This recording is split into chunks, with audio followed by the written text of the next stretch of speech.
Hello, everyone. We're going to get started with the webinar. Thank you very much for joining. Welcome to the Inclusive Innovation Exchange. My name is Stephen Ram with Resonance, where I lead a USAID project focused on open innovation. And I'm excited to welcome you to the 5th episode, along with my colleague, Marissa Gilman, who leads the global health practice at Resonance. In this episode, we'll explore the role of design in creating impactful and inclusive innovations for global health in emerging markets. The discussion features Tracy Johnson of the Bill and Melinda Gates Foundation, Ann Stake of Medtronic Labs, and Tito Ovia of Helium Health.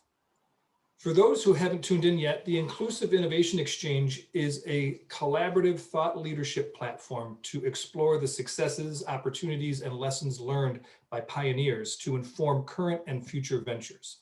Our goal is to inspire and connect people and organizations using innovation to maximize impact and promote sustainability in emerging markets.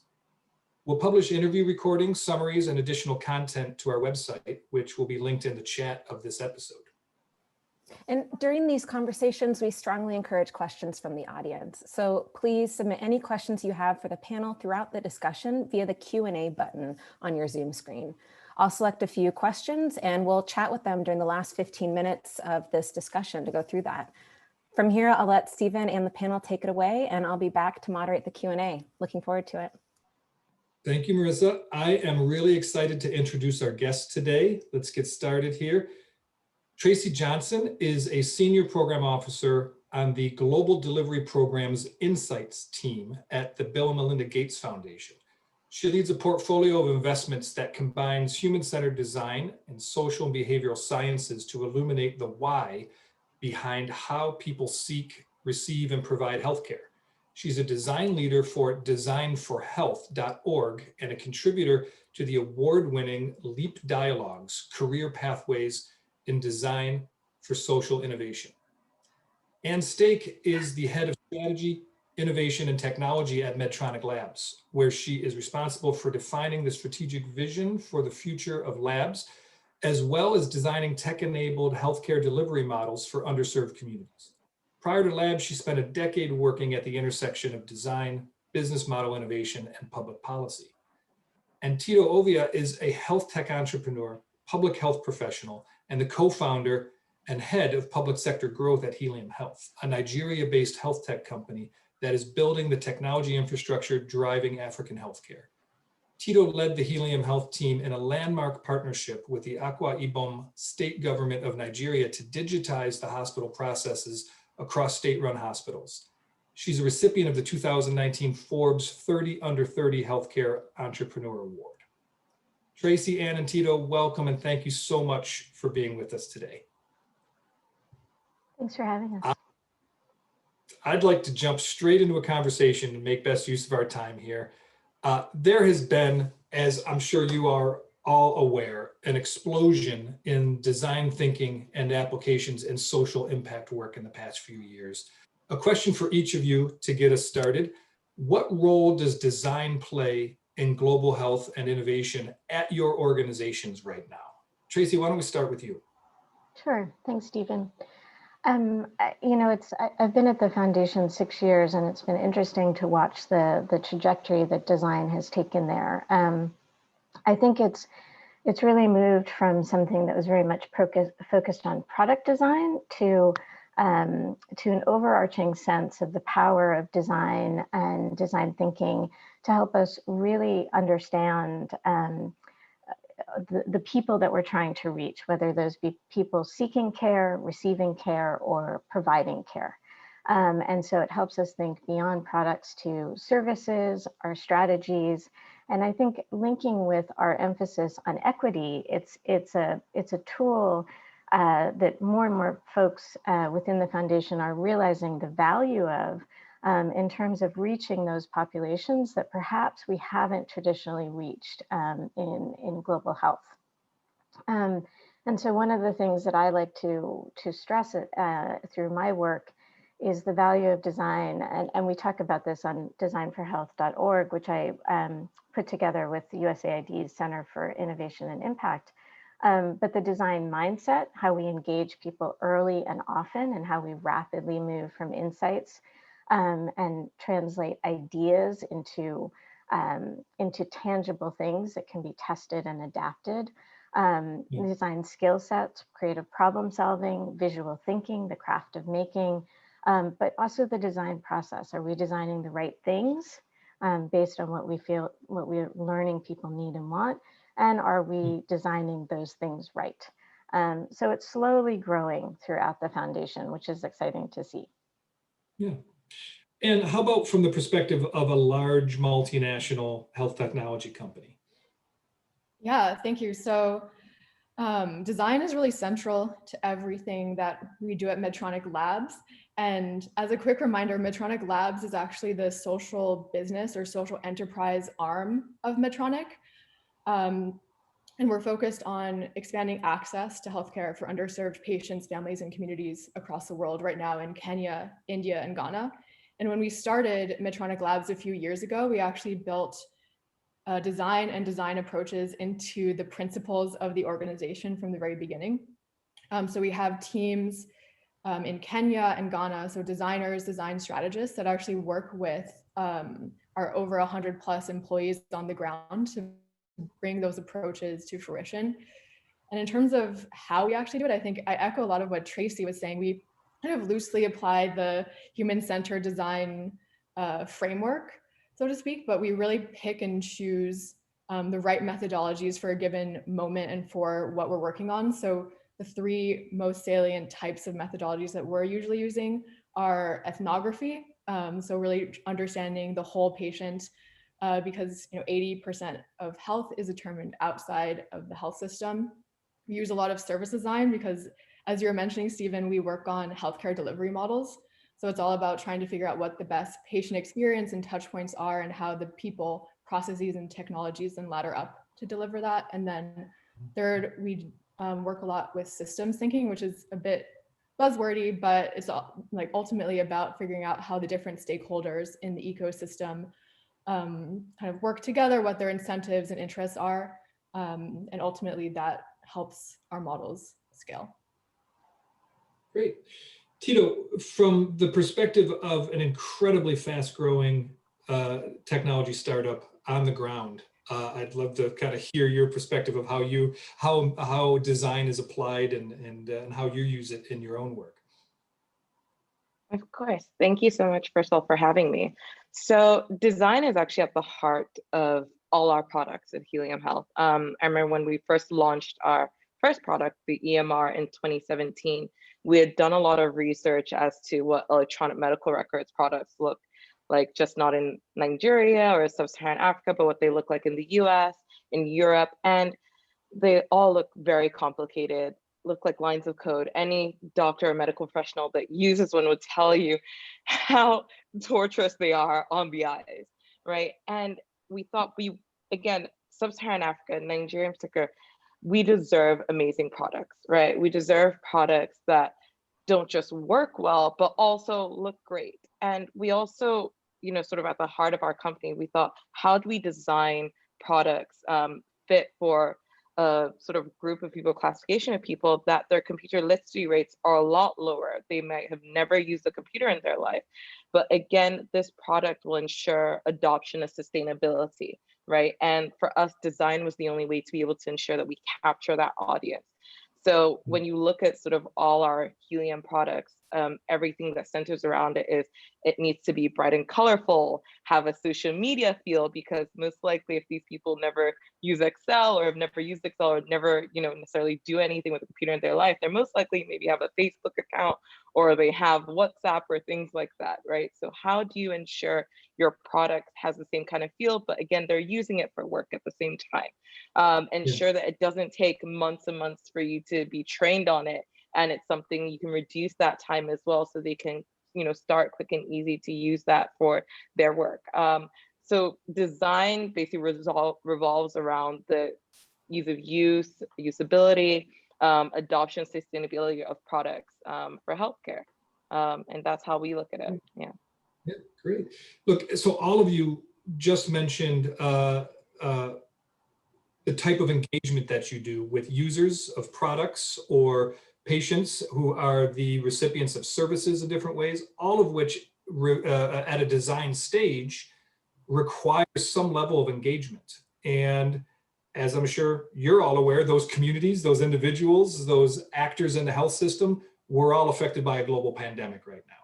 How has our current sort of status of working more remotely affected, or how are you navigating global pandemic and some of the limitations that we have for engaging individuals and institutions and communities in your design processes? What is the challenge that you're facing, and how are you overcoming those to continue your work? Anybody feel free to jump in. I'll actually start straight away if that's okay. So it's quite interesting because, you know, we as Helium, first of all, we've always been a remote first company, right? I mean, I think we genuinely have our office because, you know, I think more traditional people and investors like to see that you have an office that you can go to.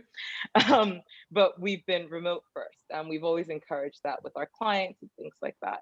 I think one great shift we had to sort of try and accommodate was definitely the training of, you know, medical professionals to use our solution. So I guess the only real part of the onboarding process would be when we would go into either their facilities and we would train them on how to use the solution. And this could last, you know, a couple of days or, you know, a week or two or so. So having to now get them to now do this online was, you know, at first I would say a bit challenging, but again, you know, the whole idea of, because it's an easy solution in the first place, it shouldn't make a difference that somebody is now sort of hand holding you virtually as opposed to somebody hand holding you in person. And I think that a lot of people now and a lot of our clients now actually prefer to have these virtual trainings as opposed to somebody coming in their space in the first place. And, you know, when you think about, you know, healthcare facilities, they're very, very sensitive environments. There's always something going on. There's always an emergency. Yeah. And we found that, you know, our training times are so much longer when people go in person than they are now that they're virtually, because it's in and out, and they dedicate that time. And, you know, we're doing trainings a lot faster, which means that we can onboard more clients in a faster time. And it's just beneficial to everyone this way. So yeah, it's definitely been a bit strenuous. Of course, working in sub-Saharan Africa, infrastructure is always a problem, like having good internet, their constant power, things like that. And I think that's just, you know, the rules of the game, unfortunately. But definitely being remote first and being virtual has actually worked in our favor for both us and the healthcare facilities. Interesting. Okay.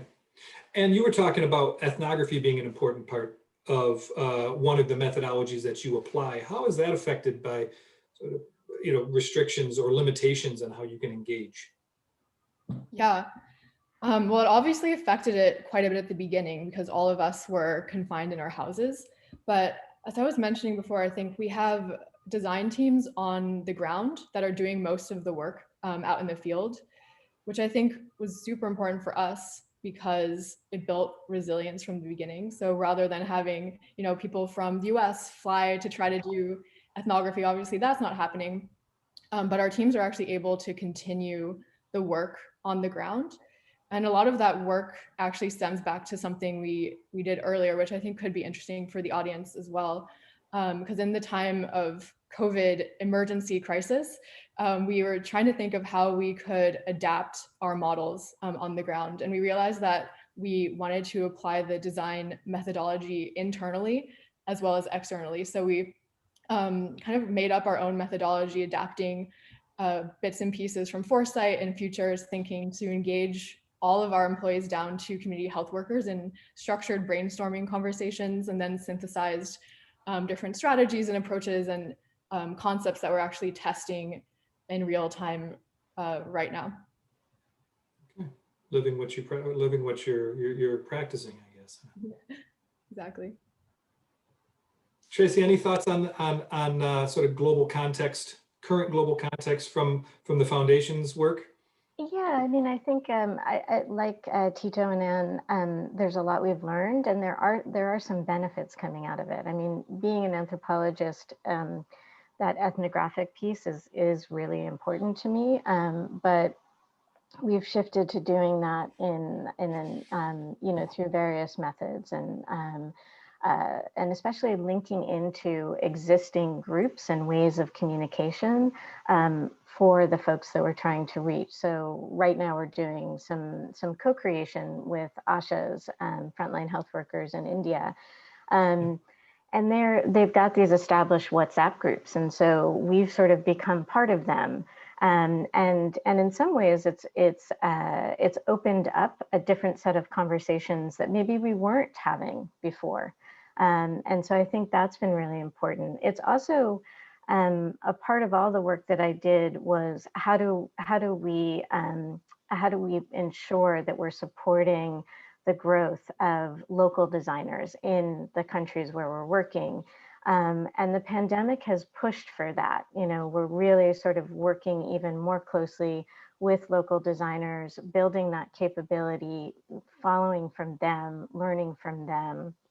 And they're doing amazing things. I mean, a group I also work with in India is out there getting phones to women who don't traditionally have them, because that has been an issue. You know, sort of, we always have to think of things through the equity lens. And so are the people we're trying to reach, do they have the resources to go online with us and so on?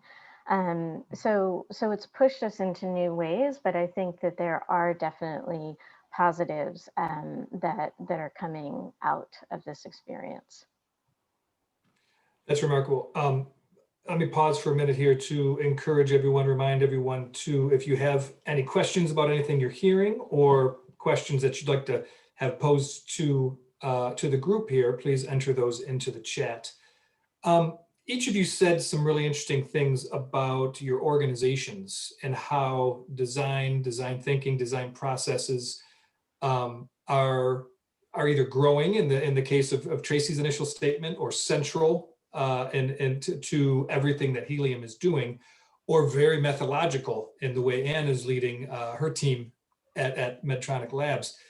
Have you encountered institutional barriers internally to adapting design thinking, design processes? Have you found it, and realize I may be asking you to talk about your organizations in ways, but to the degree you're willing here to sort of talk about the consistent practice of design in some ways, because we do want design. It's important to trust the process in some ways in order to get the result that you're trying for.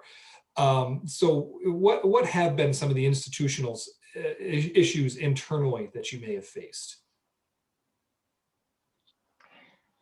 I can jump in on that first, and I'd be interested, to hear from Anne and Tito if there's some similarities. But when you're working in a space of global health, you're working with a lot of doctors, and you're a lot of medically trained folks and clinicians and so on.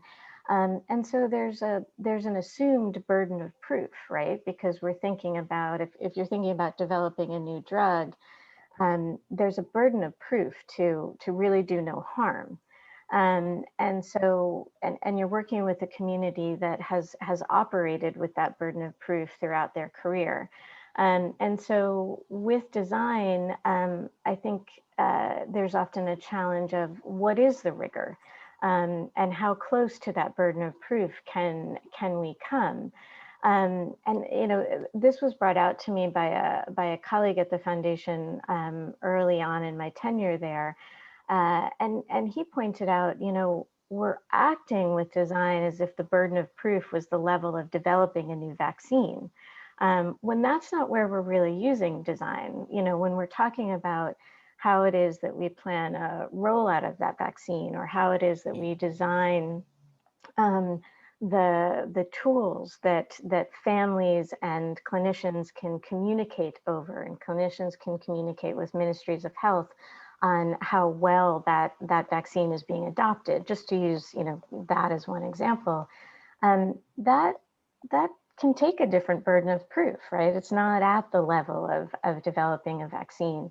And I think that's been eye-opening at the foundation, in that there are these circumstances where we don't need to sort of operate as if we're always driven by that clinical burden of proof. And that's opened folks up to different methodologies and the power of design and so on. Yeah, Tracy, I'll pick up on that, because I think we're facing very similar, not necessarily challenges, but kind of a tension between, clinical proof and, fast and rapid iterative design on the ground. I think for us, because we are part of Medtronic, the clinical component has always been kind of what we lead with.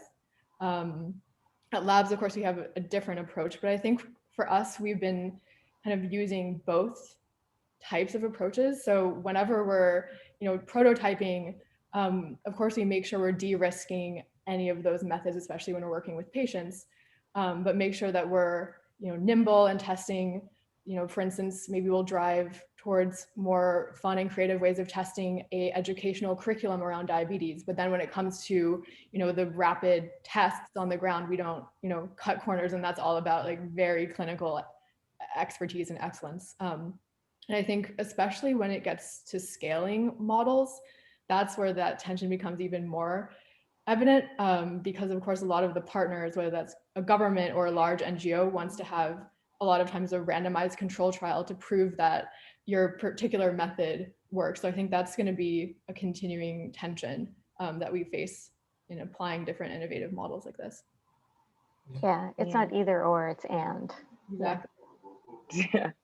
And I think, even for us at Helium, I've spoken a lot about our product design, right? And, we found a lot of tension and sort of going against the grain, because all of a sudden, you're bringing something to the market that doesn't look like what everybody's expecting. And there's a lot of pushback against it, because the whole idea is that, well, we all know what an EMR should look like, and it looks like the exact opposite. So, the whole idea that because something is nicely designed and well put together and things like that, it must not have all the kind of functionality that we need as clinicians, right? So trying to then, of course, reaffirm that and showing that as well, that, just because something is designed well doesn't mean that it's of a lower, not lower quality, but, it's not providing you with, again, everything that's nice, not just a pretty box, so to speak, when there's nothing inside. But a lot of the part that we don't talk about enough is even just the designing or redesigning, I should say, of, sort of healthcare systems, right? And healthcare facilities, because, it's not just dropping our nice technology and moving on, but it's actually saying, okay, especially for state governments, how can our technology help you redesign your healthcare systems? How can you be more efficient? How can you make more revenue in your healthcare systems? How can you improve the quality of healthcare? And, redesigning it through the data and information that we're getting through our EMR.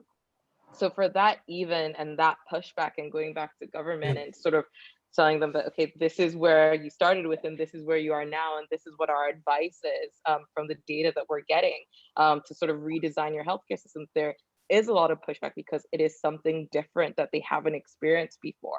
And it's quite hard to say, okay, you have 100 facilities, for example, but, through data and information, we've seen that you really can only afford to be in 20, and you need to scale and cut back, and these 20 will be able to serve the whole state. That in itself is even a hard thing to be able to say, that you're redesigning that healthcare system in that way to be more efficient. And it's definitely hard. Like I say, change is hard, whether it's through design or whether it's through otherwise. But truly, if you have data to back it up, which we do, it tries to make things a bit easier. Yeah. Yeah.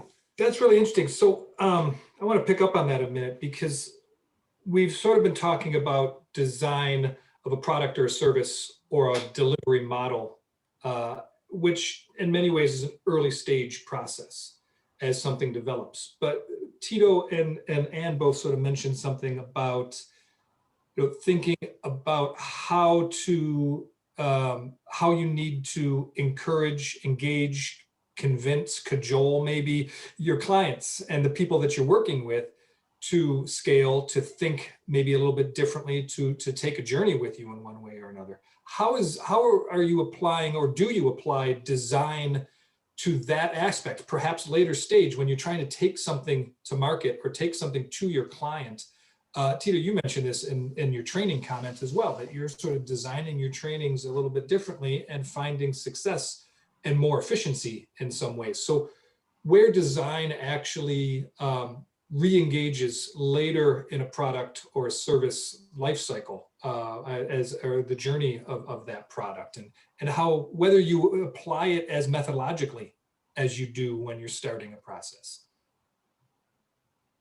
So, even when I talk about, design with training and things like that, I think we're always just trying to tweak, the way we do things to make it better and more efficient. Again, Nigeria, we have a population of 200 million people, and, long term, we're trying to improve all of their healthcare, right? So we have to be fast about this. If we're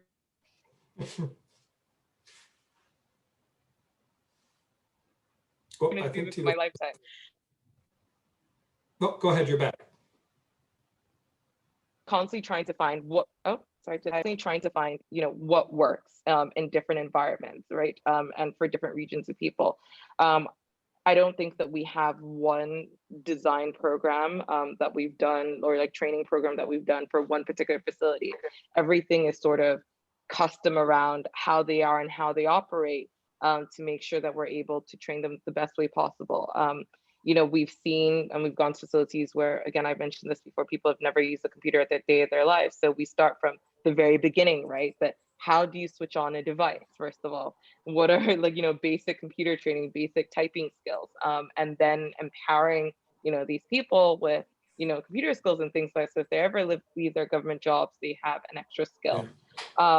So for us, I guess design is so much more than, of course, like the product and things like that, but again, in the different trainings that you then do as well. Yeah.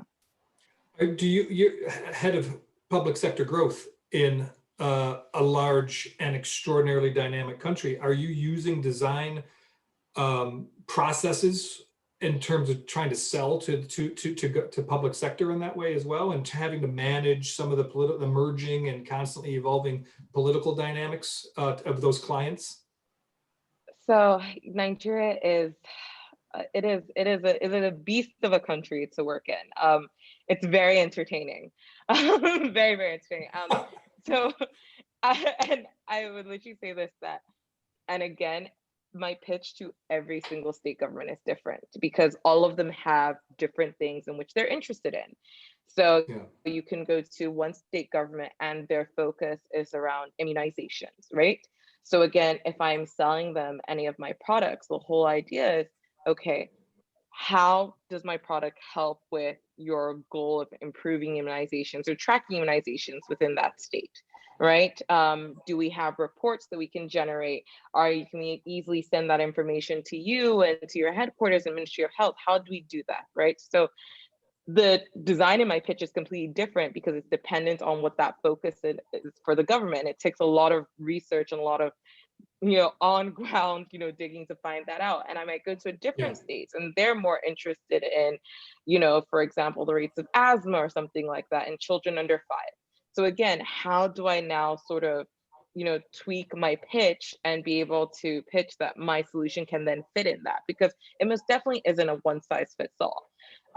And you would also find that, our headquarters is in Lagos, right, which is the most populous state. However, when you go to different states, they're very interested as well in not having other people come from, different states, building up their local capacity. So again, talking to them about designing programs and, sort of interacting with the local universities there so that you could hire people from those universities and fresh graduates. So again, all of that has to come in together into a unique package for that state. And it's definitely not a one size fits all. And it shouldn't be, because healthcare never is a one size fits all. And I think that that's the problem we get wrong in Africa, right? That a solution might work in Kenya, people think it might work in Nigeria. And, unfortunately, that's why sometimes programs fail, because of that mindset. Yeah, Tito, we've had such a similar experience.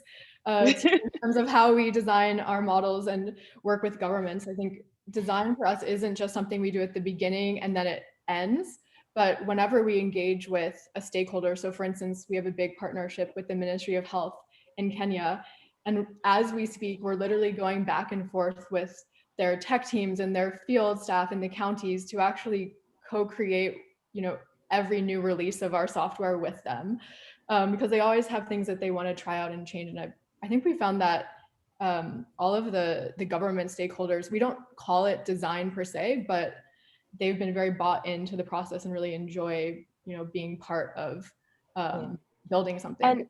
And they have to be. And sorry, that's Yeah. also, sorry, even to latch onto what you're saying, for us, they need to be bought into that from the very beginning, because again, you want your solution to be there, long after you're gone, right? You want it to actually work. And if they don't feel that they're part of that process, or they've been heard, or their input is there, then it's most likely they're just gonna be like, okay, whatever, and walk away from it. So for us, every single feature, every single thing, is it approved? Is it the way you want it to be? Does it address your necessary needs?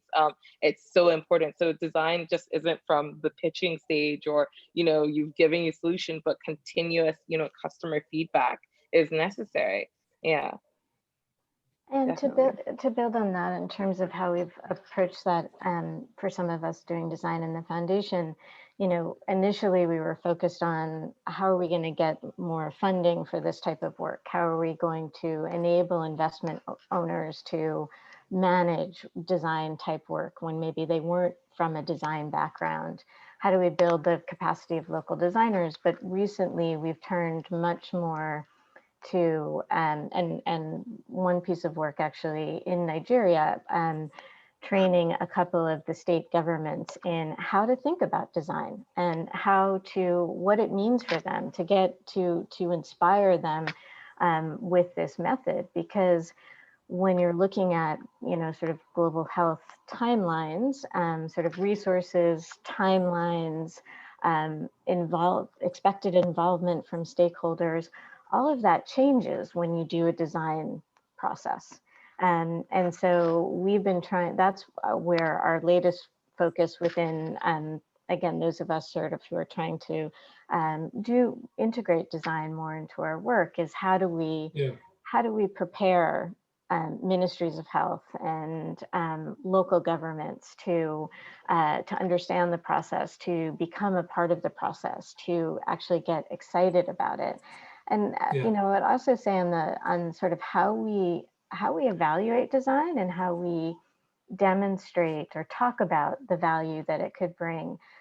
One of the things we learned early on was one of the things we weren't measuring was what we were hearing from, let's say, community health workers, that if a process or a product or something was designed with them, co-created with them, that the uptake, the sustainability, the ability to really incorporate that new product or way of working into their experience was much faster and much more sustainable. So it didn't take that sort of constant going back and doing maintenance and support.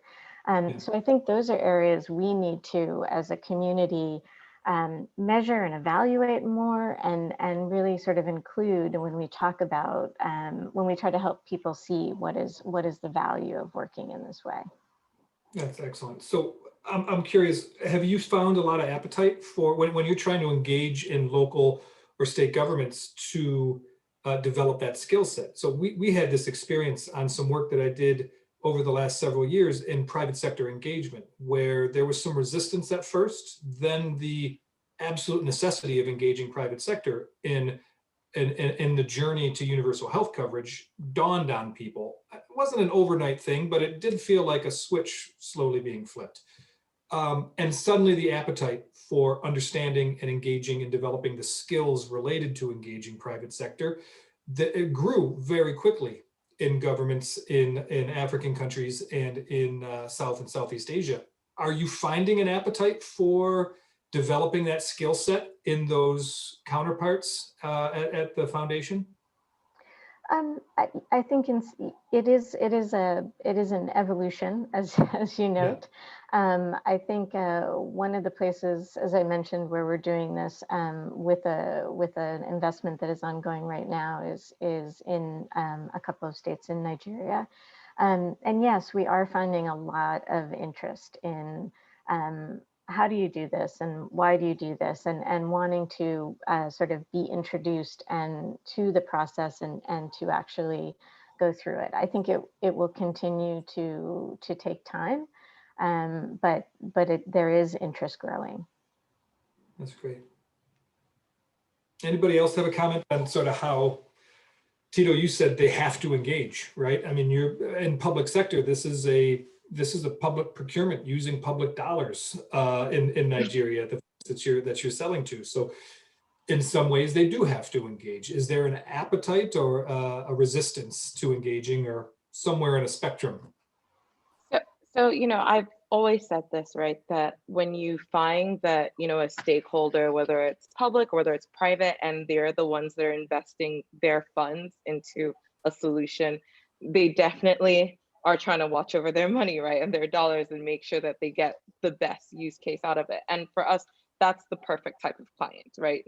Of course, a paying client, but also a client that also definitely, a client that also definitely is interested in what they're doing, because their feedback and their investment of their time and energy into that product ensures that they want the product to succeed, ensures that they want the programs and want what we've designed for their healthcare systems to stay longer than they are in government and past their tenure and things like that. So definitely, we get questions as to why it doesn't look like what they're used to, the standard type of EMR products or healthcare products. And by the time they begin to see, the ease of use and, I guess what our whole Helium ethos is about, amazing product design and making everything easy and, just accessible to everybody, then they begin to sort of buy into that, the whole idea of getting SMS messages, things like that. So for us, it's very important. Yeah. Yeah.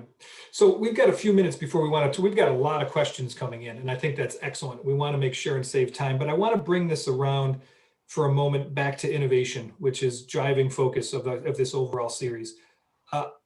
I think of innovation as a practice and a skill set that's developed. It's not a goal or an outcome. And design, you've all said a lot of things about iterative processes, adapting, tweaking around the edges. You only have one, you don't have one training program. What in your opinion, you're all very experienced designers, you lead teams of people that design things. What is the importance of design in innovation as a practice? I guess maybe I can kick off. And before that, I actually want to quickly touch upon something related to the last question. Because around, we were talking a lot about, designing with governments and other stakeholders, but I think the most important person to design with is the patient or the beneficiary, first and foremost. And that's really what design is all about, really about, serving a human need and creating the world that ought to be. It's really a philosophy and a methodology all in one. And I feel like contrasting that a little bit, or it's complementary to innovation, which I feel like is about novelty and creating new markets. And I feel like now, in particular, with healthcare, with climate change, a lot of these big problems, design and serving that human need, coming back to, what will actually change lives and change a patient's life, is required and necessary to complement innovation. So we're not, innovating in a vacuum and actually serving a human need. Wonderful. So maybe build on that a little bit. So when I think of health, I think of health as resolutely social. It maybe exists in the individual, but it also is something that emerges through decision making around health and so on, emerges through relationships and that social environment. And I think that design has the capability You know, and you mentioned earlier sort of your ecosystem of users. Like, you know, good design will have elements of systems thinking, and how do we sort of begin to understand that social more. I think the second value that, and this relates, Stephen, to your comment about it's a practice, is that it's a practice that's embedded in a sort of constantly, how do we continue to go back to the beginning and reframe the question, and really take a microscope to our assumptions and unpack them, as a way of continuing to iterate towards solutions. And I think that that's a really critical piece of it, because if we're not doing that process, and if we're not constantly questioning and testing and putting things into people's hands, we can get it wrong and find out too late we've got it wrong. And so how do we build that process and mindset into the process that lets us really get at something that changed somebody's life, which is innovation, whether it be grand or small or tweaks, like Tito, you were saying. It's about changing something in people's lives. Incredible. This has been super thoughtful, inspiring for me, I think for our audience as well. We've got a lot of questions, so I want to make sure that we can get to some of those and get your thoughts from folks that are listening and watching. Let me turn this over to Marissa to handle that. Thank you, Stephen. Agreed. Lots of questions. We'll probably have time to get to 2 to 3, and I'm hoping that we'll be able to consolidate some answers for the flurry of questions that have come in. So thank you, everyone, for your engagement.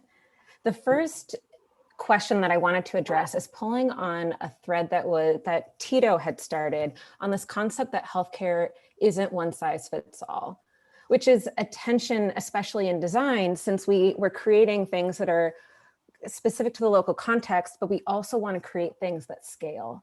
And I'm curious how you all balance that tension of local design, but designing for growth. And please, anyone who wants to start, feel free to jump in. Okay. So I can start with that.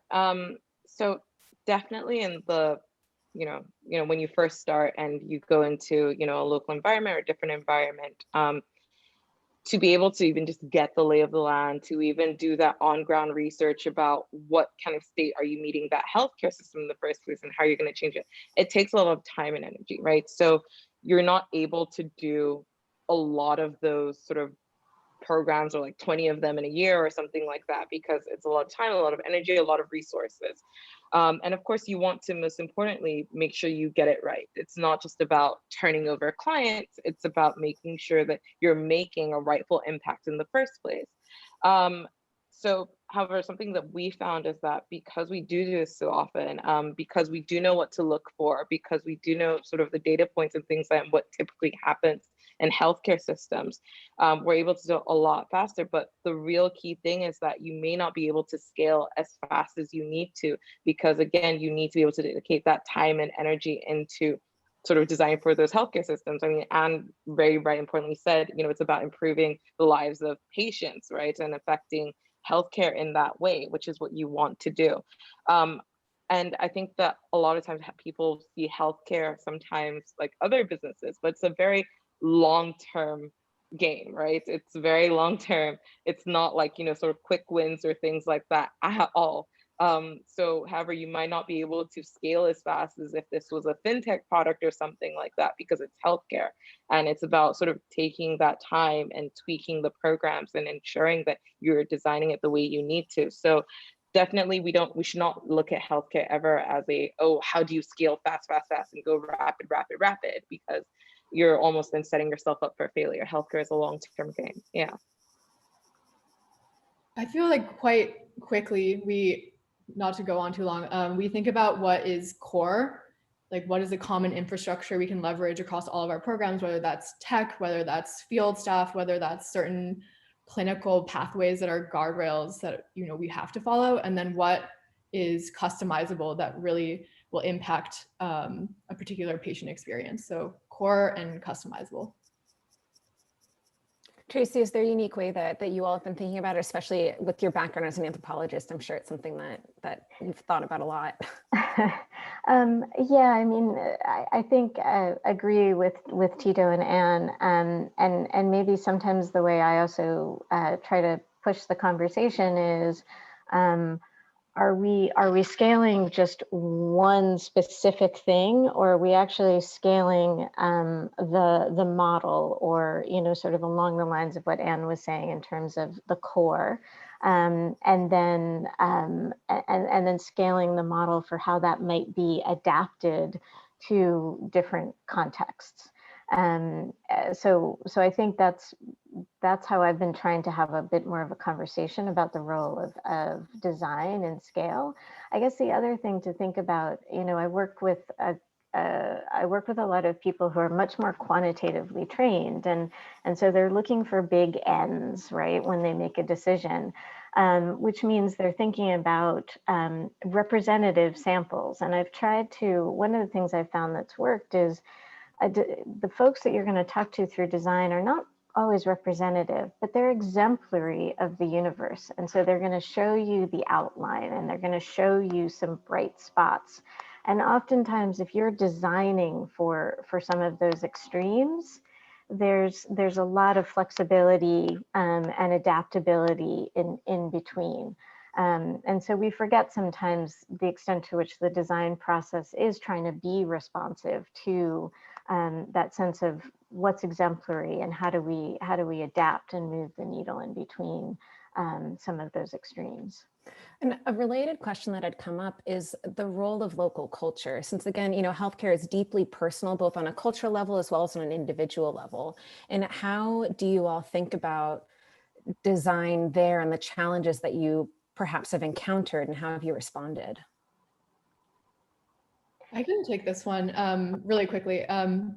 It actually relates to something Tracy and Tito were both saying around co-creation, and then also having local designers in country. So whenever we take up a new project or have a new concept that we're testing, we make sure that the actual patients from the area that we're serving are building it with us. As an example, we were working on a group-based model for diabetes. And as we were testing the model, we actually had groups of women that were part of the whole end-to-end process. So at the end of it, it was extremely, extremely localized.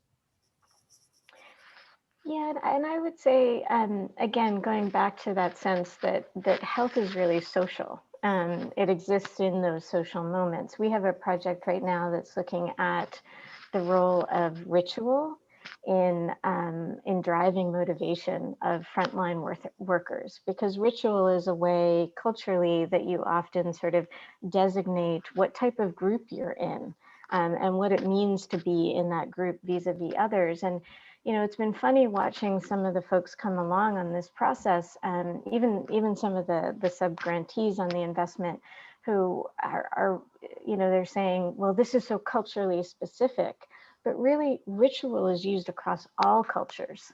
And so understanding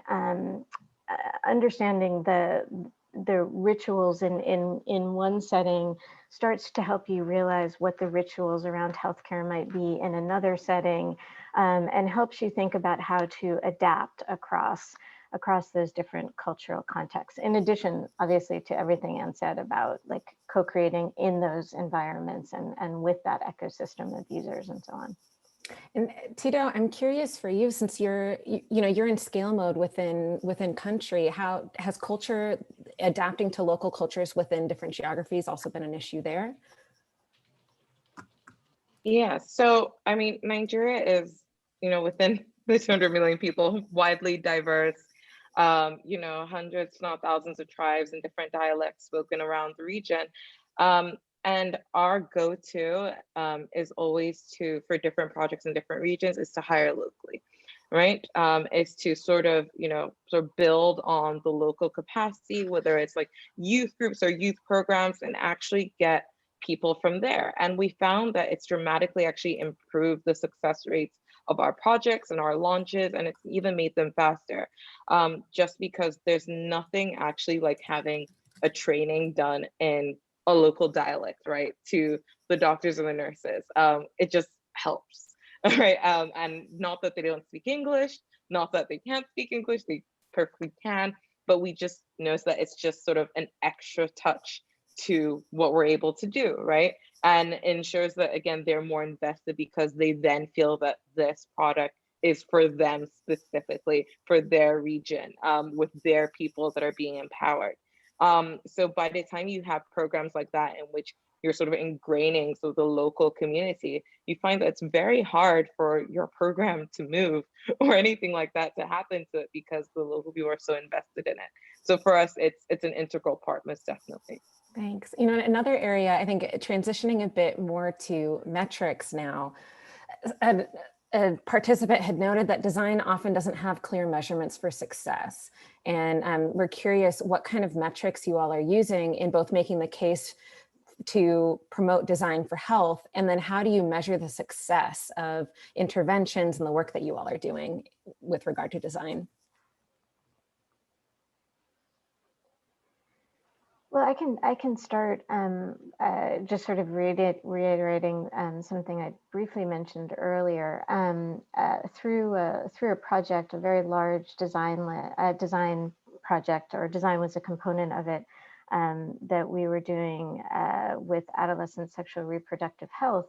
One of the things that we realized we weren't measuring was the adoption of something particularly on the frontline health worker, in the frontline health worker realm, the adoption of that thing, that service, that product, whatever it might be, was faster.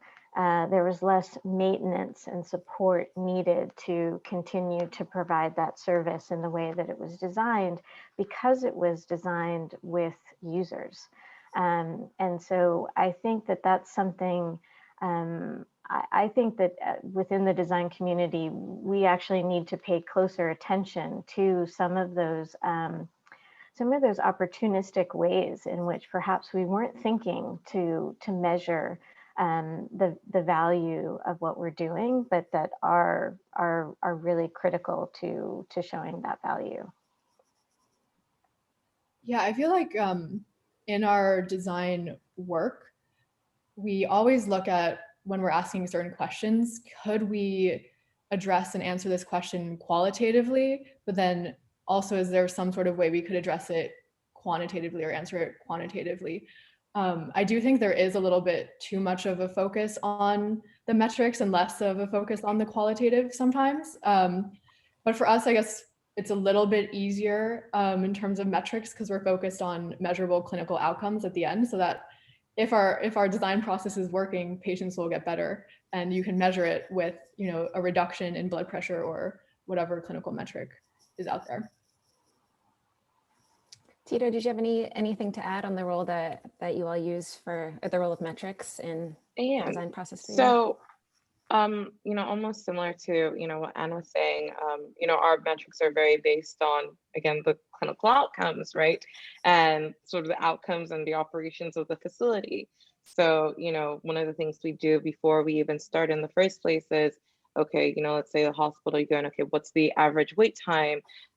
You know, how long does it take somebody to go from, you know, when they check in to actually seeing the first medical professional at the vital station, things like that, right? And then comparing it afterwards to, you know, and our solution has been in place for the next 6 months and has it reduced? And I guess it's the whole idea of the design of the solution and the design of how we, I guess, redesigned your facility now has made things more efficient, has ensured that, you know, your revenue has been increased and things like that in your facility. So using those metrics sort of validate, again, what we're doing and why our product works best, as opposed to, you know, what you were doing beforehand.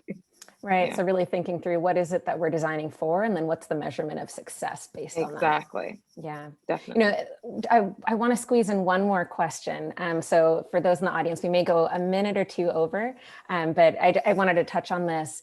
Someone had asked the question, you know, since design sits in the center, or successful design sits at the center of desirability, feasibility, and affordability, you know, this issue of affordability plays a central role when thinking about healthcare design in emerging markets. And this person was curious how you all think about that and design for that. And I know it may be different on grants projects versus for-profit programs, but how do you think about the intersection of design and affordability in health delivery? So maybe, oh, okay. Oh, it's okay. Go ahead, Tracy. Sorry. No, you go, Tito. So, something that I'm sort of a big advocate for, and I think, sometimes people misconstrue this, is because something is nicely designed, or is well designed, people immediately assume that it's super expensive, or it cannot be for this market, or this market cannot afford it, right? And we see that almost with everything in, sub-Saharan Africa, that, products that are no longer used, whether it's medical equipment or things like that, are sort of dumped in sub-Saharan Africa because, again, it doesn't fit the design of the European or the US market. And then what makes you think it'll fit our market? I mean, we deserve great design products, amazing products as well, right? And because something is, well designed does not mean that it has to be super expensive. And again, that's what we're all about, that, definitely people should definitely pay for amazing products at the same time, but it does not mean that it needs to be so expensive. It should not exclude particular groups or anything like that. Well-designed products, they can be affordable at the same time. I guess, even sort of bring in IKEA, right? That's the whole idea of IKEA, right? Simple to use, beautiful products that are quite affordable. And I guess, we're trying to be IKEA, or if not better, right? Yeah, definitely. Tracy, did you want to add something? So completely agree, Tito. And I would say that this also connects with the element of co-design and designing with users and designing where you're working, because it's a matter of accessing what's used locally and local inputs and things like that, which also sort of fit that more IKEA model, and we're seeing that type of model take off in other areas as well, but are designing things that are ultimately really well designed and but also at the same time more affordable. Yeah, and I think this is where systems thinking also comes in, because in healthcare, the payers are often decoupled from the beneficiary. So just because something is really, really well designed and delightful, it doesn't mean that a patient will be paying a ton of money out of pocket for it. So there's lots of creative ways to figure out how the incentives line up in healthcare to deliver that. Well, Tracy, Tito, and Anne, thank you so much for sharing your perspectives. We so appreciate the conversation. And thank you so much to our audience for tuning in. I want to encourage everyone to subscribe to our Inclusive Innovation Exchange newsletter for future webinars. And we'll also post key takeaways as well as additional blog posts to our website there. Our next episode will be on February 4th, and it will feature a conversation moderated by Deb Gordon, author of the Healthcare Consumers Manifesto, as well as 3 fellows from MIT's Legatum Center for Development and Entrepreneurship. It will be Sergio Medina, founder of RISE, Caitlin Dolcart, founder of Rescue.co, and Mohammed Aburawi, founder of Spitar. And we'll explore how to create more resilient and inclusive health systems based on their lessons learned. Thank you again, Tito, Tracy, and Anne, and thank you, Stephen, for moderating. Thank you. Thank you. Thanks, Bye. everyone. Bye. Bye.